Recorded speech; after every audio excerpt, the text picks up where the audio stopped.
Jennifer, and thank you so much for joining us today for our discussion. To kick things off, I'd love to give an introduction to anyone who's listening today. Jennifer Petrela is a mentoring expert at Mentorship Quebec, a mentorship accelerator supported by the Quebec government that helps companies attract, integrate, and retain a greater number of women through the power of mentorship. In addition to Mentorship Quebec, Jennifer has also led a mentoring program for over 7 years at the Pierre Elliott Trudeau Foundation here in Canada. Jennifer is recognized as a specialist in starting mentoring programs that promote diversity, equity, and inclusion. When she's not championing mentorship as a force for good, she herself is a mentor and mentee, describing it as a constant evolution. Jennifer has taken the time out of her busy schedule today to discuss the topic, inclusive mentoring, how to connect more women with mentors in a male-dominated workspace. Thank you so much for joining us today, Jennifer. Thank you for the invitation. To help us learn a little more about you and your background, can you share with us how you developed your career and what led you to become a specialist in launching mentorship programs? So I think that my career kind of followed my passions, which are in part for social justice. So I worked for the labor union, I worked for the environmental movement also. But when you see the transformative powers of mentorship, I guess if you see the transformative powers of any kind of field that you're in, I happen to see it in mentorship. And it was so impressive that I just couldn't resist delving further. I think there's a lot more to be done. I think that in Canadian society, certainly, we don't have an instinct really to, we're not trained up to kind of search out opportunities to give each other a heads up to actually go out and reach out to somebody else and see what they might need. Sometimes it's a very simple thing. It can be an introduction. It can be listening to somebody. There's all kinds of opportunities for mentorship in day-to-day life, Brittany, that we don't take advantage of. And then in professional life, it makes just as much of a difference. So I guess I got bitten by that bug and I just haven't let go since. Yeah, that makes a lot of sense, and I can completely relate. To your point, like mentoring itself seems like a simple concept, but it can be very challenging to actually find someone to be your mentor or to mentee, or your mentee, vice versa. Why do you feel like mentorship is important within organizations? So I think it's important for a number of reasons. I think that people, I think that it's a really great shortcut. And I think that one of the things that I like best about mentorship is that the benefits are bidirectional. If you were to, you could throw a new employee, for example, a manual, and they could read everything. But when somebody's experience at a company, for example, helps somebody else, their mentee, then they themselves start to look at their own trajectory differently. They start to develop communication skills. They start to develop perhaps empathy. In the case when the parties are different from each other, it's a whole level of exposure that we don't get in day-to-day life. When the way we learn most when we're with other people, at least the way I learn most, is when I do a project with them, right? And so if I'm doing this project where I'm actually having to understand the other person, all of a sudden my mind gets a lot more open. I see different ways of doing things, different approaches, different mindsets, and it just makes me a more flexible and adaptable person in my own life. So the double benefits are kind of irresistible. Yeah, definitely. That's a great point. From your experience working with companies who are starting mentoring programs, what do you find to be the most common reasons that they end up launching a mentoring program? It's very interesting. So it used to be that companies were doing it a lot for sometimes for integration, sometimes for retention. Now they're doing it more and more for attraction. So there's more and more demand questions. People who are, in a job market that's very tight are looking for, some kind of guarantee that they're not just going to be thrown somewhere and forgotten, but they're actually going to be able to develop their career. And everybody knows by now, or not everybody, but more and more people are aware, specifically younger generations, that mentorship is a great heads up. It saves you so much time and energy. So companies are also doing it as an attraction mechanism. Yeah, that makes a lot of sense. And that's definitely consistent with what we've experienced. More and more, there's studies that generations like Gen Z, who are newer into the workforce, actually demand mentoring as like something that they want from their employer. And that does make a big impact in terms of where they choose to start their career. So it's interesting that you've sort of seen that in the wild, because that's definitely what we found in our own research and even within some of our customers too. But you know, I would Um, add to that also, because I'm finding also something that we're noticing here in Montreal anyway, is that in certain fields, there's a real gap between educational training that people can get at university or at some kind of school. For example, like here we have a very large video game industry. And then what it's like to actually work, for example, in a video game studio. Okay, completely different pace, different levels of demands, different everything, working in a team, all this kind of stuff that one doesn't necessarily get to do in a schoolroom setting. And so we also have employers associations saying, their members are saying, look, we need help onboarding these people. How can we do this? Of course, mentoring is a great way to do that. Yeah, definitely, for sure. I completely agree. Onboarding itself is reason enough to have a mentor, and at any point in your career transition, but probably particularly important when you're beginning your career. And you brought up a great point around the video game industry. I think that ties quite nicely to our topic of mentoring women within male-dominated workplaces, which I think we can all agree the video game industry has been historically. As we jump into that topic, can you start by explaining to anyone who's listening what inclusive mentoring is? Yeah, so inclusive mentoring is a kind of mentoring that doesn't ignore differences of identity. It's a kind of mentoring that doesn't say, look, we're going to offer this mentorship program to everybody. We're going to teach them the exact same things, and we're going to hope that it benefits people who are part of marginalized groups or underrepresented groups as much as it does members of a majority group. Inclusive mentoring recognizes that to not take into account differences like that are actually perpetuate the inequality that exists. So that's the negative definition. The positive definition would be a mentorship program that actually validates and encourages people of marginalized groups so that they have the same opportunities as people of majority groups. And part of that is a really big education piece, because people sometimes think that this is the same debate about equality and equity that's been going on, for hundreds of years. Same thing where affirmative action used to be considered discriminatory in favor of underprivileged people. In fact, it simply levels a playing field. Right? So if we were to take a mentoring program that makes no account of differences of identity, no accounts of differences of power, and just implant that, then what we're doing is we're not starting from a neutral place. We're starting from a place that disadvantages people of marginalized groups and advantages people who are not part of marginalized groups. So we're actually not starting from neutral. We're actually starting from a place of perpetuating injustice. And it's a very interesting concept, Brittany, because we can't be neutral. We have to pick. And inclusive mentoring says we're going to pick the kind of approach that validates and encourages people and brings them up to the same level of advantage. Yeah, that makes a lot of sense. I agree with you. And can you speak a bit to the like the benefits of inclusive mentoring programs and what type of changes you might see in an organization if you were to start a program that's focused on this? So, I mean, there's all kinds of changes, that depend on your indicators, right? So like things like, women in leadership positions, promotions of women, number of women who don't drop out after a few years of the company. So it kind of depends on what people are aiming for. All of those indicators are valid. The benefits, the mechanisms of the benefits are interesting, because what happens with inclusive mentorship is, for one, you kind of work on several levels. In a best case scenario, you work on the individual level where you're helping that one person, your mentee, rise, get over obstacles, see opportunities, stuff like that.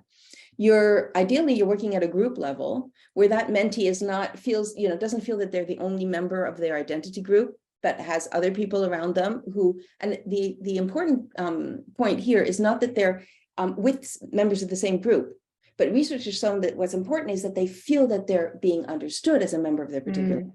So as long as their obstacles or circumstances are being understood, it doesn't really matter if they're the only one of their identity. Okay, which is a very validating finding. And then the third level is the systemic level. So, in a best case scenario, the mentor doesn't just help that one person. The mentor takes back information that they've learned about the obstacles facing that one person, and makes changes at the systemic level. If they're in the same company, then they can perhaps bring those changes to their company. And if not, they can bring it to the industry or some other sphere that they're active in. You really want change at these three levels. Okay, that makes sense. My next question, actually, you spoke to a little bit, but it was around like, should men mentor women? Should mentors be from the same background as mentees? It sounds like from what you shared, it matters more that they understand the experience. Is that correct? Yeah, that's what the research shows. Okay. Which is very encouraging, because otherwise you have a situation where, the same overworked members of a certain group are also tasked with mentoring members of their group, which is not sustainable. Mm-hmm. And the other advantage of it is that, people who are in positions of privilege, if they're equipped to mentor inclusively, then they can perhaps use their privilege to advance their mentee. And I'm talking here specifically about sponsorship. Now, there are different schools of thought about whether a mentor can also sponsor their mentee. Should they, shouldn't they? We could debate that. But, one school of thought is that mentorship is actually not enough. When you have people who are in a position of, who have positions of less power, and they don't have access to the same powerful networks as people who aren't part of that group. Regrettably, I'm going on a tangent here, but we replicate the systems that we're in unless we make a deliberate effort to change those systems. So if we go ahead and mentor people who look exactly like us, then we're probably going to be able to share with them only the power and privilege that we have, right? Mm-hmm. Which is an argument for people who have more power to help people who have less, or to mentor them and to sponsor them, to give them opportunities, to vouch for them, things like that. Yeah, that makes sense. I imagine if you're a program admin listening to this conversation, you might be wondering, like, how do I find those people within my organization? In some ways, it can almost be easier to set up a program where women mentor other women, because that's something that, in HR, you would have that information on all of your employees. But if the school of thought is more so on trying to find people who are a good fit to mentor diverse employees, how can someone in HR really find those mentors and build a program around that? Yeah. So I think a really big important piece of this is training, right? So I think that we really want to train our mentors, because, and for two reasons. Number one, they'll be a better mentor, and number two, they'll be a better employee and better kind of colleague all around. Having said that, I did some research on this a couple of years ago and wrote an article on it. The best practices actually are that we let the mentee choose. Okay. Because there can be mentees' needs evolve. And it could be that at a certain point in their career, they need to have somebody whom they can use as a model, who has same identities, shares similar identities to theirs. And then there could be another point of their career where they actually want to see something from a different point of view, or they no longer need a model, or whatever, or else they're looking for different kinds of connections. The best kinds of networks, according to network research, is networks that are broad and deep. So broad meaning different people from different spheres, different generations, different industries, and deep, a certain number of those that are deep. So not just superficial contacts, but more meaningful ones. And so it's a little bit the same thing in mentorship. We're seeing more and more studies saying now, actually maybe just having one mentor isn't enough. Either we have successive mentors, different ones successively quickly, or else we have a couple at the same time. But we don't expect one mentor to fill all needs, and we recognize that needs can evolve. Yeah, definitely. That's actually consistent with what we call evergreen mentoring. So many of our customers choose this model where the mentee can at any point kind of select from a directory and have any number of mentoring sessions that they would like with the mentor who's best suited for that topic. We usually see that admins choose a mentee-led matching process where they are given, let's say, the 5 best mentors that suit what they're looking to learn, and then the mentee selects from that short list. So there's some intelligence behind who's being served up as an option, but the mentee is really choosing who they want to learn from, and then the mentor also buys in. So there's that double buy-in on both sides, which has proven to be the most successful format for us. So that makes a lot of sense, and I think validates a lot of what you've shared. How would a program admin go about starting a mentoring program in the workplace? What would be your advice in terms of first steps, best practices to keep in mind, things like that? Yeah, so that's a great question. I mean, I'm sure that you advise this together, Brittany. Like the first one probably is, to consult your data and to consult your target groups, right? So we wouldn't want to go in and decide, who needs mentors and at what stage of their career and everything. We would make some focus groups or find some other way to kind of consult. We could, and data can be useful. So, I mentioned earlier, there's integration, there's retention, there's promotion. Are we having difficulty at one of these levels attracting people who are staying and progressing? Because then we can maybe target those groups. Having said that, so once we figure out our publics, our target groups and our objectives and things like that, a really good question to ask in those conversations is mentorship the best way to achieve the objective? Okay, so we have kind of like a continuum of questions around this. Some people don't consider mentorship at all. They consider like diversity training or something else.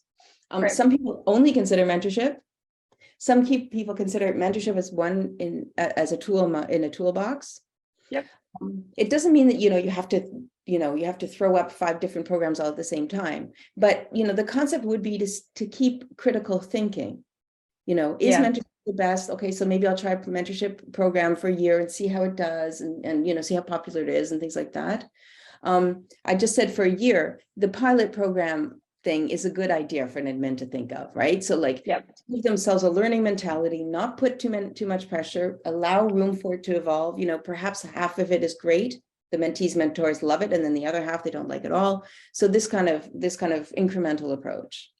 Yeah, definitely. And when someone were to start a pilot program, let's say, how long do you think is enough to really gauge if it's successful? And do you think is there a certain number of people that need to be involved to get a good understanding? Do you have any advice on pilot programs specifically? Yeah. So in my experience, you don't want less than maybe 15 dyads if you're going the dyad route. Okay. Keep in mind that, one out of the 15, something's going to happen to somebody. They're going to have a family crisis or something's going to happen, and this is normal, 1 or 2 maybe, in COVID or something. And then you can work with the others. That to me is like a floor. And I don't know that you'd want to go above 30 for a pilot program, 30 dyads, so 60 people, okay. So because what you really want to do when you're starting a pilot program is build in some pretty good evaluation. Yeah. Okay. That makes a lot of sense. Further down the road, you can perhaps move to automated evaluation, that kind of stuff. But probably for the pilot program, you're going to want to do some interviews, some qualitative research, stuff like that to see how well it's going. So that, and then as to duration, excuse me. From what I see from the research, like 6 to 9 months is kind of a sweet spot. And you have to consider also that, usually around December, people drop off for a month, maybe, traveling and stuff. And in the summer, sometimes they do too. Not always, not in every industry, but 7 months, I would say, is a good sturdy amount that will allow you to start evaluating.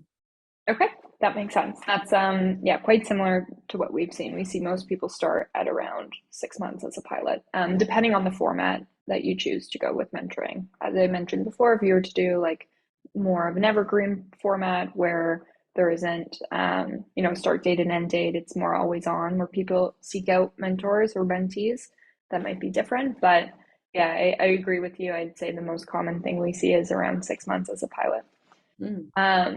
Great. Well, we're just about at time here. As a final question, I'd love to see or ask if you have any final advice for anyone that might be listening that's looking to start a mentoring program or make a change in their organization to promote diversity, equity, and inclusion. Yeah, so I guess my only parting advice, Brittany, would be coming back to what I said at the beginning. There's no real neutral spot here. So we all are going to have to try. And part of the beautiful thing about a mentorship program is that one leaves room for learning. Right. learning at one's own pace and all that kind of thing. And it's tricky because nobody wants to be exclusive. And if we engage in diversity work, we will find out that we are excluding on some marker of identity that we didn't even think about. This is a promise. So if we go in knowing that, and we go in knowing that we're going to try anyway, I really don't think that we can fail. The worst that can happen is we learn some lessons we need to learn. Yeah, that's great advice. Thank you, Jennifer. Awesome. Well, really appreciate your time today. I've really enjoyed this conversation. I'm sure anyone who's listening will feel the same. Thank you so much again for taking the time and chatting with us today. Thank you, Brittany. Good luck.